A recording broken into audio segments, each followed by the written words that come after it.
चलो दोस्तों, हमारे चैनल में सबका स्वागत हो दोस्तों। उम्मीद करते हो सब अच्छा होंगे, स्वस्थ होंगे, मस्त होंगे, अपने अपने कामों में व्यस्त होंगे। दोस्तों लाइक सब्सक्राइब कमेंट शेयर जरूर करना। हमारे चैनल का नाम है मंजू चौहान।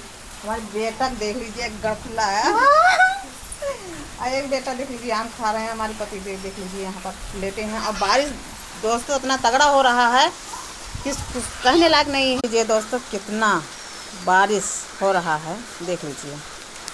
इधर देख लीजिए सभी लोग, बच्चे लोग नहा रहे हैं, देख लीजिए यहाँ पर देखना। और यहाँ बारिश के कुछ थम नहीं रहा है, बारिश हो रहा है, बादल भी घेरे हैं दोस्तों इतना तगड़ा, तो क्या बताएं। तो दोस्तों आज जो बारिश ख़त्म हो जाएंगी तभी वीडियो डाल पाएंगे, उसके पहले नहीं डाल पाएंगे। तो उसके पहले घर में वीडियो मतलब घर में रह के डालेंगे।